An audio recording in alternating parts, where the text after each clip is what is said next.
49 అంటే సంతానం, 49 అంటే సంతోషం. 39 ఆంధ్రప్రదేశ్ తెలంగాణ. నమస్తే రమ్మగారు. నమస్తే జయ. ఏదైనా పెద్ద స్టోరీ చెప్తారండి? కొంచెం పెద్దది. ఒక భాగమే అవునా? బక్క గుర్రం కథ చెప్తాం. ఓ. గుర్రం పేరు బక్క గుర్రం కానీ అది బక్కగా ఏమి ఉండదు, ఆహా. పేరు అలా ఉంది అంతే. పూర్వం జంబూ ద్వీపంలో తాళధ్వజం అనే ఒక నగరానికి ఒక రాజుగారు ఉండేవాడు. ఆయనకి మాధవర్మ అని ఒక కుమారుడు. పెళ్ళిడికి వచ్చాడు అబ్బాయి. ఎంత అందగతిని చూపించినా ఈ అమ్మాయి అందంగా లేదా, అమ్మాయి అందంగా లేదని పెళ్లికి మాత్రం ఒప్పుకునేవాడు కాదు. బోడు సంబంధాలు చూస్తూ ఉండేవారు, కుదరలా ఏమి. అయితే ఒకనాడు అతను హిమాలయాల్లోని గంధర్వలోయలోకి విహారానికి వెళ్ళాడు. వెళ్తే అతన్ని ఒక అమ్మాయి పిలిచింది. ఒక ఆవిడ కనపడింది అతనికి, ఒక గంధర్వకాంత, దేవకన్యలాగా ఉంది. రాకుమారా అని పిలిచి, నువ్వు వివాహం చేసుకోవటానికి నా స్నేహితురాలు ఒక అమ్మాయి ఉంది. ఈ అమ్మాయి లక్షద్వీపం అనే ఒక ద్వీపానికి, వీళ్ళు జంబూ ద్వీపం కదా, అది ఇంకో ద్వీపం అనమాట. ఆ ద్వీపంలో దీప్తిపురం అనే ఒక నగరం ఉంది. ఆ రాజకుమార్తె సులోచన చాలా అందగత్తె, నీకు సరైన జోడు. ఆ అమ్మాయిని పెళ్లి చేసుకో. అక్కడికి వెళ్ళాలంటే నువ్వు ఎలా వెళ్తామంటే, మీ అశ్వశాలలో ఒక బక్కటి గుర్రం ఉంది. బక్క గుర్రం అన్ని గుర్రాల్లోటి సన్నగా ఉంటుంది. దాన్ని వేసుకుని ఆ బక్క గుర్రం దగ్గరికి వెళ్ళు. ఆ బక్క గుర్రంతో నువ్వు లక్షద్వీపం చేరగలుగుతావు. ఓకే. వివాహం అయిన తర్వాత నువ్వు అమ్మాయిని తెచ్చి పెళ్లి చేసుకో. వివాహం అయిపోయాక గుర్రాన్ని మాత్రం నాకు ఇచ్చేయాలి, నాకు పని ఉంది అని చెప్పింది. ఈ గంధర్వకాంత చంద్రకళ చెప్పిన ప్రకారంగా అతను ఆశ్చర్యపోయాడు. ఇలా ఎలా జరుగుతుంది అని. జరుగుతుందేమో చూద్దాం, చెప్పింది కదా అని చెప్పేసి అక్కడి నుంచి హిమాలయాల నుంచి తిరిగి వచ్చేసాక ఈ అశ్వశాలలోకి వెళ్ళాడు. వెళ్తే అశ్వశాలలో అతనికి ఒక బక్క గుర్రం కనపడింది. ఈయన దగ్గరికి వెళ్ళేస్తే అతను ఈ గుర్రము రాజకుమారుని చూడగానే సగిలిచ్చింది సంతోషంగా. తను దాని దగ్గరికి వెళ్ళి దాన్ని ఇట్లా ముట్టుకున్నాడు. ముట్టుకునేసరికల్లా బక్క డొక్కులాగా ఉన్న ఆ గుర్రము ఒకసారి మెల్లిగా అలా పుష్టిగా అయిపోయింది. దానికి రెక్కలు కూడా కనపడటం మొదలుపెట్టినాయి. ఆశ్చర్యపోయాడు. ఏంటి ఈ విశేషం, ఈ విచిత్రం అని. అందుకే గంధర్వకాంత చెప్పింది, దీంట్లో ఏదో విశేషం ఉంది. ఇప్పటిదాకా ఆ గుర్రాన్ని ఎవరు ఎక్కల, అది బక్కగా ఉండేది, దాని మీద ఎక్కితే జస్తుందని ఎక్కేవాళ్ళు కాదు. అయితే ప్రచేష్టుడని ఒకడు ఈ గుర్రం సంరక్షణ చేసేవాడు. వాడు ఆశ్చర్యపోయాడు, ప్రభు ఇదేమిటి అంత సన్నటిది ఇంత పుష్టిగా ఎలా అయింది, దీనికి రెక్కలు కూడా యూనికార్న్ మొలిచేసరికల్లా ఇతను ఏం చెప్పాడంటే, నాకు ఒక గంధర్వకాంత కనపడింది, వాడి పేరు చంద్రకళ, లక్షద్వీప రాజకుమార్తెని పెళ్లి చేసుకోమని చెప్పింది, అందుకని ఈ గుర్రాన్ని తీసుకెళ్ళమంది అనగానే నేను కూడా వస్తాను అన్నాడు. అంటే సరేనని ఇతను గుర్రం మీద ఎక్కితే వాడు గుర్రపు తోక పుచ్చుకున్నాడు. గుర్రపు తోక వాడు పుచ్చుకుని వేళ్లాడుతూ ఉండగా ఆ గుర్రంతో సహా ఎగిరి వచ్చి ఇతను ఆ లక్షద్వీపానికి చేరాడు. అమ్మాయి ఏం చెప్పిందంటే, దీప్తిపురం వెళ్తే నువ్వు గంధిని అని ఒక పువ్వులు అమ్మే అమ్మాయి ఉంటుంది, గంధిని దాని పేరు, దానికి వెళ్ళి నేను చెప్పానని చెప్పి అది నిన్ను సులోచన దగ్గరికి తీసుకెళ్తుందని చెప్పింది. ఇతను ఏం చేశాడు, మెల్లిగా ఈ పువ్వులు అమ్మే ఆ అమ్మాయిని వెతికాడు. ప్రచేష్టుడు కూడా ఇతనితో పాటే తిరుగుతున్నాడు. ఆ గంధిని దొరికితే ఇతను చంద్రకళ చెప్పింది, ఇట్లా సులోచనను వివాహం చేసుకోవటానికి వచ్చాను నేనంటే, అయ్యో నిన్నే రావాల్సింది, నిన్ననే రాజకుమార్తెకి వివాహం నిశ్చయమైంది, కాశీ రాజకుమారుడు విద్యాధరుడితోటి వివాహం ఫిక్స్ అయింది అనగానే ఇతను ఆశ్చర్యపోయాడు. అయ్యో ఇదేంటి, నేను ఇలా చేశాను, వెంటనే అమ్మాయి చెప్పగానే చేయలేదే పొరపాటు చేశానంటే, ప్రచేష్టుడు అన్నాడు, పోనీ కనీసం పెళ్లి కుమార్తెను చూడనైనా చూద్దామ్మా యువరాజా అంటే, ఈ గంధిని ఏం చేసింది, వీళ్ళిద్దరిని ఆ రాజకుమార్తె ఉండే ఉద్యానవనానికి రహస్యంగా తీసుకుపోతే ఈ గంధిని చెప్పింది, ఇతన్ని వివాహం చేసుకోవడానికి వచ్చాడు జంబూద్వీపపు యువరాజు. ఆ అమ్మాయికి ఏమో ఇతను నచ్చాడు. దుఃఖం వేసి, అయ్యో వివాహం నిశ్చయమైపోయింది, అయినా గంధిని ఇతనే బాగున్నాడే, రేపు పెళ్ళనుకో, నేను వివాహ మండపంలో అతను కంకణాలు అవి కట్టే సమయంలో లేచి నిలబడతా కదా, అప్పుడు 2 చేతులు ఎత్తేస్తా, ఇతను వచ్చి గుర్రం మీద నన్ను ఎగరేసి పొమ్మను, పెళ్లిలో నుంచి మాయమైపోదాం అని చెప్పింది. చెప్పేసరికల్లా ఒప్పుకున్నాడు మాధవర్మ, ఒప్పుకున్నాడు దానికి. పెళ్లిలో నుంచి ఆ అమ్మాయిని ఎత్తుకుపోవడానికి. అప్పుడు కూడా ఎత్తుకుపోతుంది. అప్పుడు అతని దగ్గర గుర్రం లేదు, గుర్రాన్ని ఎక్కడో పెట్టొచ్చారు, ఆ గుర్రం మీద వచ్చి తీసుకుపోవాలి. తెల్లవారితే పెళ్ళి. ఒకరోజు ముందు వచ్చినా కొంచెం బాగుండేది. సరే ఏమన్నాడు, సరే ఒప్పేసుకున్నాడు. ఒప్పుకున్నాక మర్నాడు ఉదయం ఊరంతా హడావిడిగా ఉంది. ఈ ప్రచేష్టుడు ఎప్పుడైతే ఈ రాజకుమార్తెను చూశాడో, అబ్బా ఇంత బాగుంది, ఇంత అందగత్తెని పెళ్లి చేసుకుంటాడా రాకుమారుడు, ఇప్పుడు గుర్రం మీద ఎవడెగరేసిపోతాడో వాడికే పెళ్ళం అయిపోతుంది కదా, మాధవర్మ కాకపోతే నేను ఎగరేసిపోతా, గుర్రం ఎలాగో ఉంది కదా మన దగ్గర అని ఆలోచించుకుని ఈ మాధవర్మ దగ్గరే ఉన్నట్టుండి రాత్రి పాలల్లో మందు కల్పించేశాడు నిద్ర మాత్రం. అయ్యో. మాధవర్మ ఉదయం లేవల అక్కడ పెళ్లి హడావిడి అయిపోతుంటే ఈ ప్రచేష్టుడు ఏం చేశాడు, ఆ గుర్రానికి ఏం సంబంధం, గుర్రం మీద ఎవరు కూర్చుంటే వాళ్ళని ఎగరేసిపోతుంది అది. అవును. గుర్రం మీద కూర్చుని పెళ్లి మండపానికి వెళ్ళాడు. పెళ్లి మండపం దగ్గర అట్లా రెడీగా నిలబడ్డాడు. ఎప్పుడైతే రాకుమార్తె ఈ కంకణం కట్టేటప్పుడు లేచి నిలబడి కంకణం కట్టిస్తారు. నిలబడంగానే అమ్మాయి 2 చేతులు గాల్లోకి పైకెత్తేసరికల్లా ఇతను గుర్రాన్ని ప్రేరేపించి రెక్కల గుర్రంతో ఎగురుకుంటూ వచ్చి రాజకుమార్తెను ఒక్క ఉదుటన గుర్రం మీదకి లాగేసుకుని ఎక్కించేసుకున్నాడు. మరి గుర్ర దాటేసింది. అయితే ఈ బట్టలు వేసుకున్నవాడు మాధవర్మ కాదేమోనని అమ్మాయికి తెలియలే. ఎక్కడికో తీసుకెళ్ళి ఒక చోట దింపాడు. ఆ దింపింది ఎక్కడ దింపాడు వాడు, ఈ ఊళ్ళోనే, ఈ దీప్తిపురంలోనే నగరానికి చివర ఒక ఉద్యానవనంలో దింపాడు. దింపితే ఈ అమ్మాయి దీర్ఘాంతపోయి, నువ్వేవిడివిరా, మాధవర్మ కాదు కదా నువ్వు. నేను ప్రచేష్టుండి, నేను కూడా మాధవర్మతో పాటు ఈ గుర్రం ఎక్కే వచ్చాను. ఇప్పుడు నువ్వు మాధవర్మ నిద్రపోతున్నాడు, నువ్వు నాతో ఉన్నావు, నన్నే పెళ్లి చేసుకోవాలన్నాడు. అమ్మాయి ఏం చేస్తుంది, ఆడ కళ్ళ నీళ్ళు పెట్టుకుని అయ్యో ఎంత పొరపాటు చేశాను, అటు ఇటు కాకుండా పోయానే అని బాధపడి ఏమంది చేతి నుంచి రత్నాల కంకణం ఒకటి ఉంటే తీసి చేతిలో పెట్టింది. సరే ఏం చేస్తావు, అతనంటే రాజకుమారుడు, నువ్వు గుర్రాల శాలలో ఉండేవాడివి, ఇవి తీసుకెళ్ళి పుస్తలు అవి చేయించుకురా, పెళ్లి చేసుకుందామని తెలివిగలదు.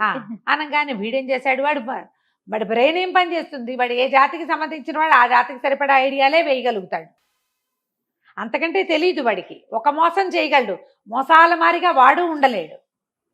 వాడేం చేశాడు, ఈ రత్నాల కంకణాన్ని చేత్తో పుచ్చుకుని ఊళ్ళోకి తీసుకుపోయాడు. దాని మీద రాజకుమార్తె పేరుంది, అది ప్రత్యేకంగా రాచనగర్లో వాడే వస్తువు.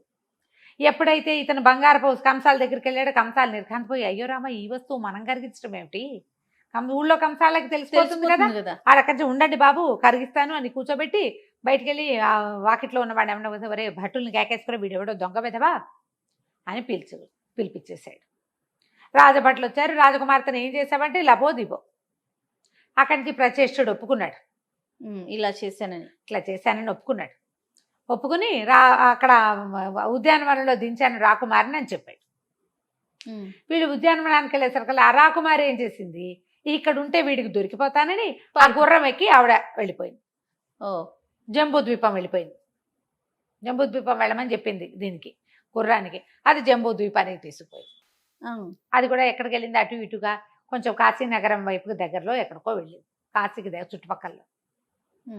ఈ లోపల ఈ మాధవర్మ ఇక్కడ ఉన్నాడు కదా, ఈ మాధవర్మ పాపం ఏం చేయాలో తెలియక రాజభవనం వైపుకి వెళ్ళి నేను ఫలానా రాజుగారి అబ్బాయినని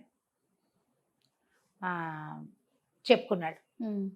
చెప్పుకునేసరికల్లా వాళ్ళు వీళ్ళు మాట్లాడుకున్నారు. ఇక అతను అక్కడ ఉండిపోయాడు. సరే ఇక్కడ ఏమైంది, ఈ అమ్మాయి గుర్రం ఎక్కి వెళ్ళింది కదా, గుర్రం ఎక్కి ఏం చేసింది, ఒక పేదరాజు పెద్దమ్మది ఇంట్లో దిగేసరికల్లా నాయన ఏ ఊరు నుంచి వచ్చావు, అసలు ఇక్కడ పరిస్థితులే బాగోలేదు, రోజు ఒక ఖడ్గమృగం వస్తోంది గంగలో ఇంచి, ఇది కొంచెం మగవేషం వేసుకుని ఉందన్నమాట, పూర్తిగా ఆడవేషంలో లేదు, బాగుండలేదు ఇక్కడ పరిస్థితి, ఒక ఖడ్గమృగం వస్తుంది రోజు, ఆ ఖడ్గమృగం వచ్చి మొత్తం ఊరంతా స్వైర విహారం చేసేస్తుంది, అసలు ఈ ఊళ్ళకి పరదేశులు బాటసార్లు ఎవ్వరూ రావటల్లా అనేసరికల్లా సరే పెద్దమ్మ ఇంట్లో అన్నం తిని తలపాగా ఒకటి చక్కగా సవరించుకుని మగవేషం సవరించుకుని అమ్మాయి ఏం చేసింది, నేను చూస్తానని చెప్పేసి ఈ గుర్రం ఎక్కి కాశీలో ఆ కాశీ కూడా పక్కన ఊరనమాట, ఆ గంగా నది వైపుకు వెళ్ళింది. మిట్ట మధ్యాహ్నం అవ్వగానే గంగలోంచి పెద్ద ఖడ్గమృగం లేచి రావటం ఆశ్చర్యపోయింది, ఇదేమిటి ఇట్లా జరిగింది అని. అది చూసి ఏం చేస్తారు, గుర్రం రెక్కలది కదా, నడిచొస్తుంటే ఖడ్గమృగం గుద్దేస్తుంది, ఎగురొచ్చేదాన్ని ఖడ్గమృగం ఏం చేస్తుంది, పైనుంచి ఎగిరి వస్తూ ఈ ఖడ్గమృగాన్ని ఒక్క వేటుతోటి కొట్టేసేసరికల్లా ఇట్లా ఇది ఉంటుంది కదా దానికి కొమ్ము, ఆ కొమ్ము విరిగేసరికల్లా పెద్ద కేక పెట్టి ఆ ఖడ్గమృగం కూలి పడిపోయి అందులోంచి ఒక బ్రాహ్మణ ఆయన, ఒక ఆయన ఋషి లాంటి ఆయన బయటికి లేచి వచ్చేసరికల్లా అమ్మాయి ఆశ్చర్యపోయింది, ఎవరినైనా మహానుభావ నువ్వు అంటే, ఇది ఒక శాపం వల్ల ఇలా అయ్యానమ్మా, చెప్పు నీకేం కావాలి, నీ కోరిక ఏంటో చెప్పంటే, నేనేం చేయను, నేనేమో లక్షద్వీపపు రాకుమార్తెని, మాధవర్మ కోసం బయటకు వచ్చేసాను, వాడెవడో నన్ను తీసుకొచ్చి ఎక్కడో వదిలేశాడు, నేను ఇక్కడికి వచ్చానంటే, అమ్మ ఏం పర్వాలా, నువ్వు ఇక్కడే ఉండు, ఏం కంగారు లేదు, నీకు మాధవర్మ, అతను ఎవరు విద్యాధరుడు, నీతో వివాహ నిశ్చయమైన విద్యాధరుడు, ఇద్దరు ఒకే పడవలో ఎక్కి ఇప్పుడు ఇక్కడికి రాబోతున్నారు. ఈ జంబూద్వీపం వైపుకి వస్తారు వాళ్ళు. వాళ్ళని నువ్వు గుర్తుపడితే చాలు, అందులో మాధవర్మ ఎవరో విద్యాధరుడు ఎవరో గుర్తుపడితే చాలు, నీకు వివాహం అయిపోతుంది, నువ్వు అతనితో హాయిగా ఉంటావు. వాళ్ళు ఇక్కడికే వస్తారు, నువ్వు కంగారు పడకుండా ఈ ఊళ్ళోనే ఉండమన్నారు. ఇంతలో ఏమైంది, ఇది అటు ఇటు చూస్తుండగానే గుర్రం మాయమైపోయింది. ఖడ్గమృగం చచ్చిపోయి ఋషి వచ్చాడు. ఖడ్గమృగమేమో చచ్చిపోయింది, మాయమైపోయింది. వెనకాల ఉండాల్సిన గుర్రం లేదు. ఇంతలో రాజుగారు మేళతాళాలతో వచ్చేసారు. ఎవరో రాకుమారుడు వచ్చి ఖడ్గమృగాన్ని చంపేశాడని పరిగెత్తుకుంటూ వాళ్ళంతా వచ్చేస్తున్నారు. వాళ్ళంతా పట్టుకున్నారు. అబ్బాయి అబ్బాయి ఎంత గొప్పవాడివి నువ్వు, నీ వల్ల మేము ఎంతకాలంగానో బాధపడుతున్నావు, అదంతా బాధ అంతా తీర్చేసావు, ఒక్క దెబ్బకి మా జీవితాల నుంచి విముక్తి కలిగించేసావు మాకు అని చెప్పారు. చెప్పేసరికల్లా సరే ఏమన్నారు, రా మా ఇంటికి తీసుకెళ్తామని కాశీరాజు గారింటికి తీసుకుపోయారు. రాజ్యానికి పక్కగా ఉంది కదా. కాశీరాజు కుమార్తె ఒక అద్భుతమైన అందగత్తె ఒక అమ్మాయిని ఇచ్చి పెళ్లి చేస్తామన్నారు. ఆయన ముందే చెప్పాడు, ఆయన ముందే చాటింపు ఉంది. పెద్దమ్మ చెప్పింది అనమాట, ఈ అమ్మాయికి సులోచనకు చెప్పింది, రాజుగారు అర్ధరాజ్యం ఇస్తానని రాకుమార్తెనిచ్చి పెళ్లి చేస్తానని అన్నాడు అని చెప్పింది. ఇప్పుడు ఈ కుమారుడు రాజకుమారుడు వచ్చి ఈ ఖడ్గమృగాన్ని చంపితే పెళ్లి ఎవరికి చేయాలి, సులోచనకి ఇచ్చి పెళ్లి చేయాలి. ఆ అమ్మాయి ఏమందంటే, కాదండి కొంతకాలం వేచి ఉండండి, నేను ఇప్పుడు వివాహం గురించి ఆలోచించట్లేదు, అర్ధరాజ్యం ఇస్తామంటే ఇవ్వండి. సరే రాజ్యంలో ఉండటం మొదలుపెట్టింది. కొద్ది కాలానికి ఈ ప్లక్షద్వీపం నుంచి కొన్ని పడవలు వచ్చినాయని, వాటిలలో వజ్రాల వర్తకులు వాళ్ళు వచ్చి అలా వచ్చేవి. ఆ ద్వీపం నుంచి ఈ ద్వీపం నుంచి కొన్ని చోట్ల ముత్యాలు, కొన్ని చోట్ల రత్నాలు అలా వచ్చేవి. అయితే ఒక రత్నవర్తకుడు ఒకడు పడవతో వచ్చాడంటే సరే ఆ రత్నాల వర్తకుడిని రమ్మంటే రత్నాల వర్తకుడు బోల్డని బాక్సులు పట్టుకొచ్చాడు వస్తువులు చూపించడానికి. ఆ బాక్సులు పట్టుకొచ్చిన వాళ్ళలో ఇద్దరు అబ్బాయిలను చూసి ఈవిడ ఆశ్చర్యపోయింది సులోచన. ఒకడేమో మాధవర్మలాగా ఉన్నాడు, ఒకడేమో విద్యాధరుడు లాగా ఉన్నాడు. వాళ్ళిద్దరూ ఎందుకు ఇతని దగ్గర బాక్సులు మోస్తున్నారో తెలియలే, కానీ వాళ్ళని గుర్తుపట్టింది. విద్యాధరుడితో ఏమో పెళ్లి తప్పిపోయింది కదా. అవును. మరి మాధవర్మతోటి ప్రేమించి అతని వెనకాల వచ్చేద్దాం అనుకుందా, తను బాగున్నాడని వచ్చేసింది, మేలుబడి వచ్చేసింది కదా. సరే ఏమనుకుంది, బాగా ఆలోచించుకుంది, ఏం చేయాలో తెలియలే. అయితే కొంచెం ఆలోచించగా అప్పుడు గుర్తొచ్చింది ఏంటంటే అమ్మాయికి, అతను చెప్పాడు, నువ్వు ఏం భయపడద్దు, నిన్ను వదిలేసిన విద్యాధరుడే, నువ్వు వదిలిపెట్టి వచ్చేసిన విద్యాధరుడు కాశీరాజు కుమార్తెని పెళ్లి చేసుకోవాల్సిన వాడు, అసలు ఈ అమ్మాయి కంటే మీకు ఎక్కువ ఆస్తుందని మీ దగ్గరకు వచ్చాడు అని చెప్పి, అందుకే అతను ఇక్కడికి వస్తున్నాడు మళ్ళీ. సరే ఈ అమ్మాయి జ్ఞాపకం చేసుకుని సరే ఓ పని చేద్దామని ఈ రత్నాల వర్తకుడికి చెప్పింది. అబ్బాయి అయ్యా, మీతో పాటు ఉన్న వాళ్ళిద్దరు చక్రవర్తి కుమారులు, అతనేమో జంబూద్వీప చక్రవర్తి కుమారుడు, ఇతనేమో ఈ కాశీకి సంబంధించిన ఇంకొక రాజ్యానికి సంబంధించిన రాకుమారుడు. వీళ్ళిద్దరికి పెళ్లిళ్ళు చేయిస్తాం మేము, ఇద్దరిని పెళ్లి కొడుకులుగా అలంకరించి తీసుకురా అని చెప్పి పంపించేసి అక్కడి నుంచి రాజకుమారికి కబురు చేసింది అనమాట, 2 వివాహాలకు ఏర్పాటు చేయండి అని. వీళ్ళకి అర్థం కాలేదు. ఈ అబ్బాయిని ఇప్పుడు మగవేషంలో ఉన్న సులోచన కాశీరాజ కుమార్తెను కనుక వివాహం చేసుకుంటే ఒక పెళ్ళే కదా, 2 పెళ్లిళ్ళు ఎందుకు అవుతాయి? రాజకుమార్తెను చక్కగా పెళ్లి కూతురుగా అలంకరించారు. రెండో వివాహం ఎవరికి, రెండో పెళ్లి కూతురు ఎవరుంటే నేనే అని తలపాగా తీసేసి చూపించింది. నేనే రెండో వివాహం చేసుకునేది, ఇలా జరిగింది, వాళ్ళు ఇప్పుడు ఇక్కడే ఉన్నారు అని చెప్పి వాళ్ళ రత్నాల వర్తకుడికి కబురు చేస్తే పెళ్లి కుమారులుగా అలంకరించిన 2 రాజకుమారులని తీసుకొచ్చారు. వీళ్ళిద్దరూ ఒక పడవలో కలుసుకున్నారు. ఆ పడవ నౌకాభంగం అయిపోయింది, మధ్యలో సముద్రంలో కొట్టుపోతే అన్నీ పోయి ఆ రాజకుమారుడు ఈ రాజకుమారుడు సింగిల్గా మిగిలారు. వాళ్ళని ఒక రత్నాల వర్తకుడు రక్షించాడు. అతని దగ్గర సహాయకారులుగా ఉంటామని ఒప్పుకున్నారు. తమ ఇల్లు చేరడానికి వాళ్ళకి ఇంకో దారి లేదు. అదే అక్కడికి వచ్చి చూసేసరికి ఈ అమ్మాయి సులోచనని చూసి ఆశ్చర్యపోయాడు. ఎట్లా వచ్చావు, నా గుర్రమేది అన్నాడు. ఏమో అది ఎలా మాయమైపోయిందో తెలీదు, ఎలాగో మాయమైపోయింది. ముందు వివాహం చేసుకున్నట్టే అంటే ఏమన్నాడు, ఆ గుర్రాన్ని వివాహం చేసుకునే సమయం, వివాహం అయ్యాక చంద్రకళ తనకు అప్పచెప్పమంది, అది ఇప్పుడు నా చేతిలో నుంచి వెళ్ళిపోయింది, ఇప్పుడు ఎలాగా అంటే ఇలా వివాహం అవటం ఏమిటి, ఆ చంద్రకళ వచ్చింది. ఆవిడతో పాటు ఒక మహాద్భుతంగా ఉన్న ఒక ఆయన కూడా వచ్చాడు. ఆవిడేమో గంధర్వకాంత, ఆయన ఏదో గంధర్వ పురుషుడుగా ఉన్నాడు. ఆవిడ నవ్వుతూ చెప్పింది, ఇదిగో నీ బక్క గుర్రం అని అనగానే, ఇదేమిటి ఏం జరిగింది అంటే, మేము గంధర్వులము, ఒకనాడు మేమిద్దరం కలిసి వ్యాఖ్యాలకు వెళ్తుంటే బాగా నవ్వుకుంటున్నాము. పక్కన ఒక ఋషి ఒక ఆయన తపస్సు చేసుకుంటున్నాడు. నేను విపరీతంగా నవ్వాను. చంద్రకళ ఉషు తపస్సులు ఉన్నారని అన్నది, కానీ నేను వినకుండా నవ్వుతూనే ఉన్నాను. నా నవ్వు వినేసరికల్లా తపస్సు చేసుకుంటున్న ఋషి గుర్రంలా సకిలిస్తావేమిట్రా, ఇట్లా ఆ సకిలింపు ఏమిటి, ఆ నవ్వేమిటి, గుర్రంలా మారిపోమని తెప్పించాడు. నేను కూడా ఊరుకోలేదు. తపస్వి అయ్యుండి నువ్వు ఖడ్గమృగంలాగా ఈ పొడిచే గుణం ఏంటి నీకు, ఎవరో నవ్వారు నువ్వు ఊరుకోవా, నువ్వు కూడా ఖడ్గమృగాన్ని అయిపోమని చెప్పించాను. ఆయనేమో మృగం అయిపోయాడు, నేనేమో గుర్రం అయిపోయాను. నేను దేవయోనిని, నా మీద ఎవరు ఎక్కకుండా ఉండటం కోసం నేను బక్కవాడిగా ఉండిపోయాను. మేమిద్దరం ఒకళ్ళనొకళ్ళు మళ్ళీ కలుసుకోవాలంటే ఎవరైనా ఈ ఖడ్గమృగాన్ని సంహరించాలి నా మీద ఎక్కి. అది శాప విమోచనంగా పెట్టుకున్నాము. అందుకని నేను ఇలాగా జంబూద్వీపంలో బక్క గుర్రంగా పుట్టానని చెప్పాడు. ఆ గుర్రం ఇప్పుడు ఎప్పుడైతే ఖడ్గమృగం కొమ్ము విరిగి చనిపోయి ఋషి బయటకు వచ్చాడో, ఈ గుర్రానికి శాప విమోచనపై గంధర్వ పురుషుడు కూడా వెళ్ళిపోయాడు. ఓకే. కాశీ రాజకుమార్తె విద్యాధరుణ్ణి పెళ్లి చేసుకుంది. ప్రీవియస్ ముందు వాళ్ళ పెళ్లి కుదిరి ఉంది. ఆ ప్రకారం వాళ్ళ పెళ్లి అయిపోయింది.